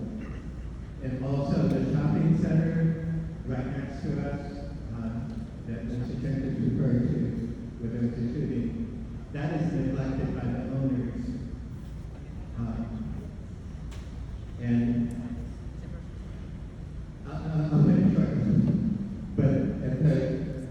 the laundry rack, and the employee there goes out and cleans up, there, he doesn't get paid to do that. The thing is hedge trimmer and trimmer around there, although some of them is public property. And the grocery store owner complains to me the other day, and he's called the police a lot of times without a response. So we need more than just piecemeal responses when there's an emergency. We need a long-term strategy to make our neighborhood safe and peaceful. Thank you. Absolutely, thank you. It sounds like both you and the gentleman before you have highlighted an area, New Hampshire first, and what was the other cross street? And Farragut Street. And I know Jim, Barbara, Jim, and Escar from my team who are here in the purple, they did come out to New Hampshire about maybe 3 to 4 weeks ago, and I know you all did after it. I think it was the inspector who was out there by New Hampshire. But it sounds like you all, this area will be a part of our summer strategic strategy around getting people there. I do also want to ask Reverend Judy, I don't know if you all service that area or not. If so, can you take a look? If so, we can have some of the outreach workers from your office go out there and service that neighborhood, talk to the neighbors, and be a part of the solution there. That would be great. DBH does have the response with drug abuse. Is it the crisis team for drug response? Okay, so we can get DBH for the drug response crisis team to go out there and be partners with us. I think earlier in your presentation, you noted New Hampshire Avenue as a part of something. What was it? Just outside, but I'll make sure the captain's good. Okay. What P does the PSA? Sector 2 is on the captain. Okay, Sector 2, Captain Terry, so he's gonna take that back to Sector 2, Captain Terry. And then my team will continue to come out there and do outreach, but we will make that area a specific location of focus for our summer strategy from all of our agencies.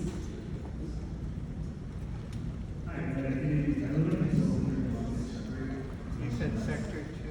In the past 2 months, there's been 2 shootings. Sorry, you're 1200 Barnard Shepherd. There's been 2 shootings in the past 2 months. The first one happened about a month and a half ago. 20+ shells found, hit cars, houses, and then about a month after that, there was a shooting in Kansas.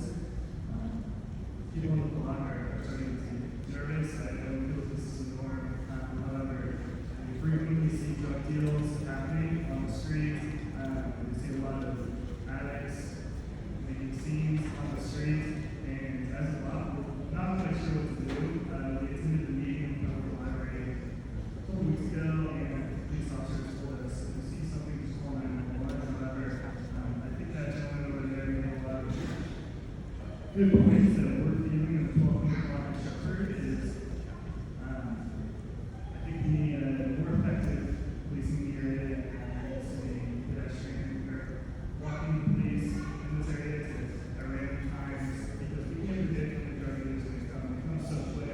I can tell you the car. I can tell you that 4,000 Kansas Ave is the apartment that we live in and gets up there. Well, by the time I call and call 911, it's not there. It's not going to be there in time. So I'm just curious, what can we do to ensure that this is being deterred in an effective time frame? And again, sorry, just one more point. I do have to think it starts, it's cyclical. It starts with people drinking, smoking, you find drugs in the street, you find beer bottles, it's fine. You know, we live in cities, that's maybe better. But I think the signs are there, and that it's kind of coming to fruition in the past 2 months. I agree. Thank you for bringing it up. Last Wednesday, we did execute a search warrant, 4,000 block Kansas Avenue. There were 3 gun recoveries, 8 arrests, PCP, crack, all recovered out of the apartment. And when the police respond, it may appear, and I'm not saying that your concerns are legitimate. What I tell people all the time is, we could be doing everything 100% right, but if the community doesn't feel safe, if the community doesn't see it, we have to do things different. So your all's concerns are legitimate, they're very real, I take them back.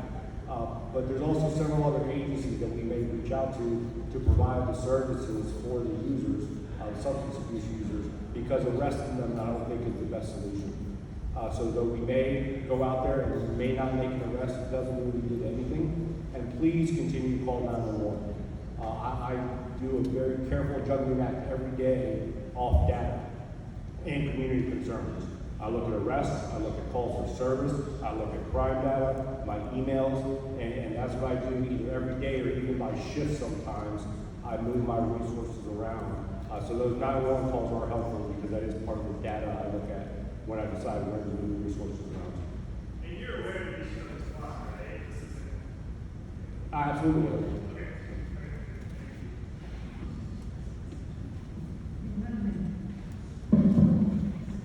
Yo represento a la gente de habla.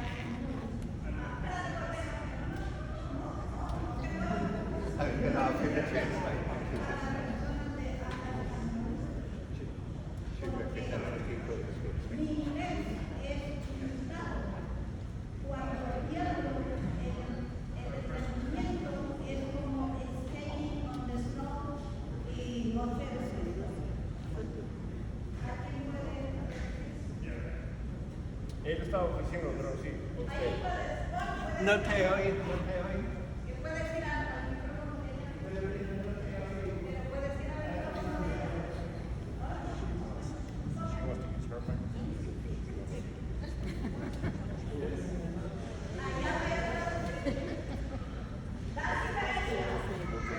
Okay. Sí, señora, yo hablo contigo después. Yo hablo contigo una hora después.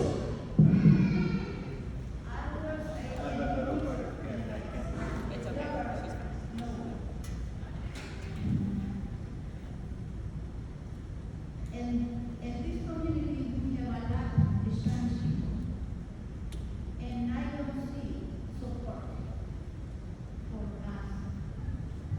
Si hay una imagine de otra aquí, this meeting is very important. They have a Spanish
Gracias, señora. Gracias. En No, Uber. no se está acabando el tiempo, señora. Hay que dar oportunidad a otra persona para hablar, por favor. En el celular y cobra. I'm trying to explain to you. Señora, hay que dar oportunidad que otra persona hable, por favor. La última parte es, I want to block the wall. The boy is staying hiding in your office. I don't see in my neighborhood. You, only the police. The police is to do the everything in the community. The people and then they dancing. And the police is tired of working too much. Gracias, señora. They Señora, come to our street, for example, they don't get out to the sidewalk and I will say hi. señora, hay que dar oportunidad a otros para que hablen, por favor, que ya se está acabando el tiempo. Gracias. Want to give a brief thing of what she said? It's not brief, so it's understand what she was saying. So she went on to say that criminal justice is both part of the government's problem and the communities, and then she went on to say on how when she is shopping, especially in the large retailers, Safeway, Safeway, Walmart, CVS, some in Target, where people just go in and steal groceries. And then she brought up a concern about the gift cards, and you go to buy a gift card, you're charged the money, but the money's not actually placed on the card. So when whoever you give it to goes to spend it, the money's not there, that is also a theft. And then lastly, she was talking about breaking down the wall, that the people up here in front need to be, this microphone really does not like me. That people sitting at this table, she wants to break down the wall, that we need to be out of the community, outside of our office. Thank Yes. you. And I agree, we do an effort, we go to a neighborhood, called Caretakers Community Access Resource Engagement Days. We pick a neighborhood every other Thursday, and we go to that neighborhood. Barring rain and the new air crisis. So we were supposed to be in Petworth last time, and then the air was wrong, and then we're supposed to be in Petworth again in the rain. But we do have our Petworth Care Day, and then we are in next Thursday somewhere. But we have a whole schedule. We choose every other Thursday. We don't come out by ourselves. We come out with other agencies to be in the community. And then we invite neighbors, and we also go out and knock doors so that we are talking to neighbors and trying to bring government to you. I agree that Wilson Building is far away from Ward 4. I have asked for a community office in Ward 4, and that has been denied. Because I think all of the council members should actually be in our wards and not at the Wilson Building. So we will continue to work to press that. But until then, we do our community days in every other neighborhood to be in the community. So we started that last year, and we do that every other week. And then my team, we specifically keep a track and a map, and we keep track of when I am in a neighborhood.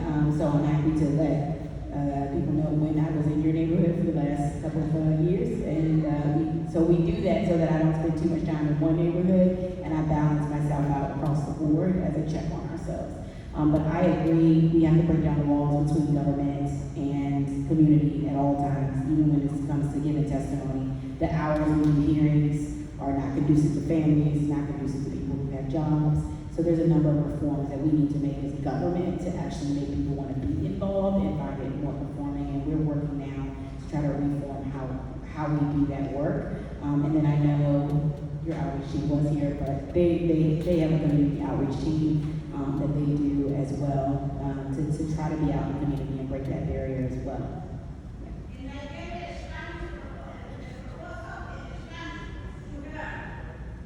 That's right. That's right, I have it, and she also wants to have the ANC from 4D05. You have a letter that I'm giving to you for the 05, or I'm ANC 4D. Anyway. Hi, Jeff Cannon.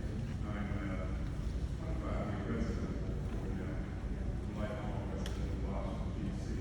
I work with areas that every level of district government, as far as crime prevention,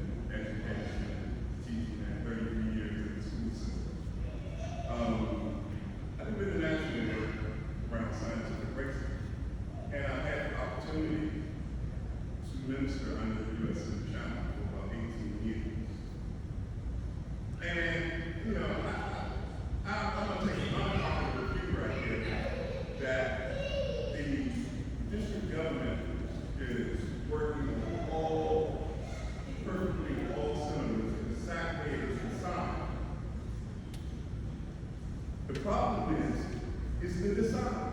It's designed to decide what is going right now. To have many meetings, talking about issues they were talking about 30 years ago, trying to fight the same social problems they were fighting 30 years ago. It was designed by Congress to be doing exactly what we're doing right now. And I do think that yes, there is space that we can do a better job with the funds that we have in the public policies. But the public policies, some of the mayor's policies are insane. I mean, especially when it comes to school children. There's no there's no educational justification anywhere in the world. I mean, and even the mayor of Chicago said very clearly when they asked him about standardized testing. The mayor of Chicago, Brandon Johnson, and I'm quoting him, he said, standardized testing was meant to show the inferiority of black children. When you use it as a measurement of children's performance, it shows that you're not serious about getting rid of poverty in your community. And the Bishop of Columbia somehow declares that miraculously they're the only jurisdiction in the world that somehow makes this work. But I want to talk about crime. I live in 7456 7th Street, Northwest, over there, bro. I came off the house 2 Tuesdays ago with 8 police cars at 9:30 in the morning looking for a carjacking suspect at 9:30 in the morning. I go the other way on Hemlock this week, 9:30 in the morning. And no less than 25 feet in front of me, there are guys shooting in the alley. Now, who they were shooting at, what they were shooting at, I have no idea, because I have no idea I was doing. And I've never seen crime, at least in this particular community, to this particular level that we're seeing right now. But if you're looking at the policies, from a policy standpoint, of what the District of Columbia is doing, I'm not surprised at all. I'm actually surprised it's not actually works. So one of the things, I wanted to be clear with the council members to, I don't blame the police department. I know they can do some definite improvements, some major improvements. I'm saying structurally we have a problem in the district of, and then we got the public corruption problem. That long-standing public corruption problem in the district of Columbia, where somehow people are doing things right in front of your face and they don't think you can see. And that has to change because, this is insane what we're doing in the District of Columbia. And I know you said, Trayon, you were out with him in Ward 8, That's right. and another one of the people that he knows died. But I told Trayon, I was like, Trayon, you know about 75 people that died, bro. 70, maybe more, personally. Correct. And it's like, how many people are going to die before you start saying, wait a minute, maybe we start looking at some of these policies Agreed. that we are doing here in the District of Columbia. Thank you. They're not going to work. And they never have worked. So why are we doing it? Thank you. I just want to know, the school security is here and they got to be out at 9. So I want to finish the conversations we're having, but I want people to try to keep the questions so we can get to them. I have reasonable questions, so I'll be sure to share my comment. I'm Eliza Cobb, I live on 800 block of the place, and I'm also on PTA board here at Barnard Elementary, Affairs. And all my President Siobhan Sanders right there. Anyway, we could hear and see basically the murder that took place on the corner of Crittenton and 9th Street from our house. And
and don't see police presence until after a murder. I mean, maybe, like you said, maybe there are investigations happening, I don't see them, but now we're like, you know, like, what is happening in between that we have still had this murder? Yeah, no, thank you, great question. We do track, shot spotter and calls for sounds of gunshots.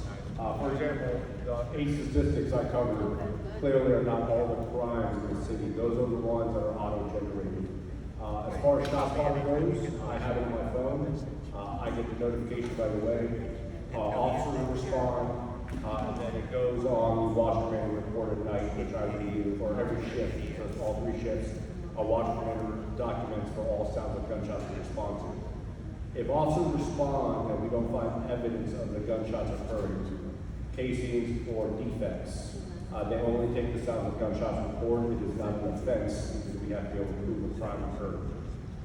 If we find evidence of gunfire, casings or defects, then the report's taken for unlawful discharge, and like every criminal offense is assigned to a detective that should be going out there canvassing for video. We get the casings tested for ballistics, see if what other scenes they come back to. If a firearm is already recovered, then it denies it, the forensics will link it back to a firearm when it's recovered. The concerns you're talking about, the homicide and the gunshots, I absolutely agree with you. However, when I attended the ANC meeting to discuss the concerns from the community, the data did not support the purported problems that were occurring or that were being reported during the meeting. You look at calls for service for that address and they weren't there. I reached out to other DC government agencies, had they been providing services to the residents of that address. It wasn't there. We had an assault there earlier today, actually, and the emails flooded again, but no calls since the day of the murder. So you're talking between May 10th and June 29th, no calls to that residence for problems. And the fight today was actually domestic. Unfortunately, it's very serious, but it's very limited on what the police can do to prevent domestic situations. So it was domestic, it wasn't random people fighting.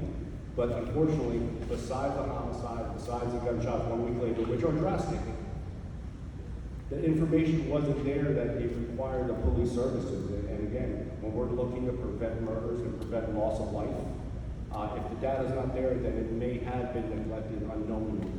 But that's where it's important to send the emails. I'm very responsive to the ANC commissioners that I am in communication with. No matter what time, day or night, I respond.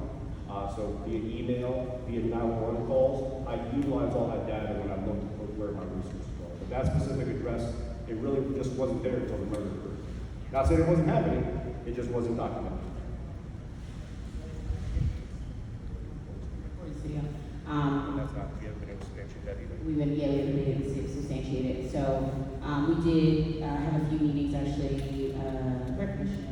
Commissioners who was there. Somebody, it was 2 commissioners who were there. We did a meeting that's right on. We had a meeting at the circle, and then we had another walkthrough. We did try to substantiate that. What we did hear that they were running. There was a studio at that location, but that was unable to be substantiated by the agency that went out to substantiate that as a business, because we were like, oh, well, let's try to get DCLP to cite that business, like cite them as an illegal business, right? Because if they're running a studio and charging people to be in a studio, then it's illegal business. Kara actually did engage with one of the family who, again, the individual who was, the one individual who shot and killed there. Kara team did engage with the family and is still engaging with the family after the fact. So they did respond and have responded. Obviously, we tried to engage OAG for the nuisance property, but because, like Amanda said, there's no evidence, there's no data, no calls in there. They have a high threshold for nuisance properties, so they have to have evidence, and if that threshold isn't met, they can't bring the case. So at this point, we've engaged every sort of agency that we could, and people are still doing services. As things happen, we'll try to continue to build in that way. So we have everyone on every cylinder trying to mitigate where we can mitigate around that specific property. Yeah. Thank you.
I'm gonna actually have DVH respond. I agree with your points here. A few things. OUC is one of the issues that we have here, and the OUC's not here, but OUC is supposed to have a team who is supposed to actually divert calls to the crisis response team, and we've had a gap in that. The OUC director, the new director, acknowledged that their call takers are actually not, they are just sending it to MPD instead of giving it to the crisis response nurses team. There's training that is happening with OUC to redirect that and change that, but that did come up. And then there was some safety concerns that Dr. Barnard, from our director for each, indicated about safety concerns, and so I'll let you speak on that. Yeah, I just wanted to talk about that diversion program, and it is 911 calls when they go into unified communication. I thought there was more of a program now where we are diverting mental health or substance abuse calls to our mobile crisis team. So as any program, there's lots of bumps in the road and kinks, and it probably takes a couple of years to get it to be running to the way it is. But I mean, the city has thought about that and thought about ways, just like other cities, not to send police on a mental health call, because that can sometimes escalate the situation. I also want to encourage everyone to get their own Narcan, which is free, and you can text a number, which I don't know, and I apologize to you, but you can text a number and they'll mail Narcan to your house.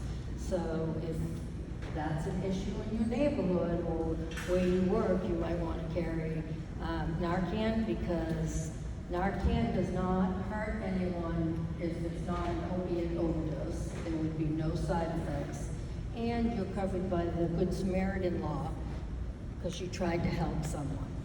So that's just two things that I have. But the DVH and NPD, or the Unified Center, is working on developing a better program for that. And we do have the community response team at DVH, and that number is 202-673-6495. We also have it on our website, but it's 202-673-6495, and you can call them directly and not, instead of calling 911, call the DVH community response team, and that's also on dvh.dc.gov's website, that community response. Yeah, and that will get you the same place as the 800, so that's right now. It just divides up the call. But I would say that if someone you think is overdosing, you need to call 911, because mobile crisis may be over in Ward 8 and they gotta get a team over here, the person's probably gonna die. So, Yeah, no, I agree, and I agree with you 100%. It shouldn't be a police response. It's just, unfortunately, we are the fastest to the scene most of the time, and we do not have the luxury to say no to a 911 call. If Office of Unified Communication gives it to MPD, we have to respond. We will never take someone to jail for being under the influence. If we're able to get the ambulance there, if we're able to get the other teams there to assist, we absolutely will. But unfortunately, we are looking, I believe it's about to kick off, code response.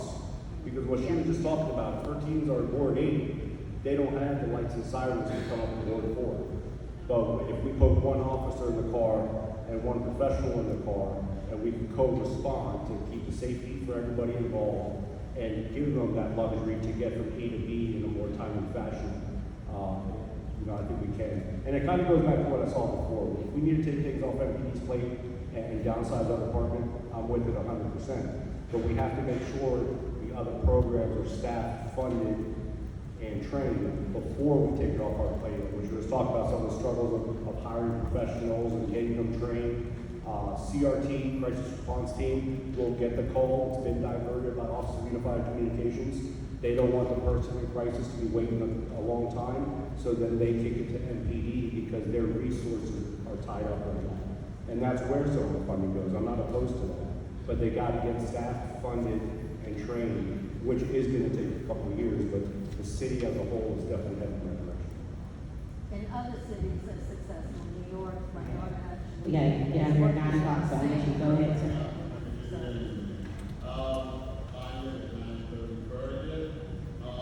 Last year, George, you and I had a talk about, how we can help around, build this program. So I did that, fortunately. And I heard everybody's comment, everybody's thoughts, but no one has said yet, what is the real problem? You mentioned the roots on your board here, but you're not touching the roots. The roots is their mind and their mindset out there in the community. And what we're not touching is their mindset. So no one ever looked at it therapeutically that hanging out on street corners, hanging out, getting negative energy, negative information is an addiction. A straight addiction. You can actually get addicted. Look up the word addiction and look at how people hang out on street corners. So I created a program which is called Streetline. And Streetline addresses this issue about this addiction of hanging out on the corners. It also has solutions about getting rid of some of these guns off the street. I'm watching these babies dying, and it's killing me. Look, I've been on the street. You're talking to somebody that got a PhD on the street. I did 32 years in the penitentiary. And if I can change my life, there's no excuse for them not to be able to change their life if they have the right communications. And Streetline can build that and give them that. I'm not here just to sell this program. I want to get it up and running to help. This is my goal. This happens in every urban city in our whole United States. Nobody has ever addressed this issue. It's a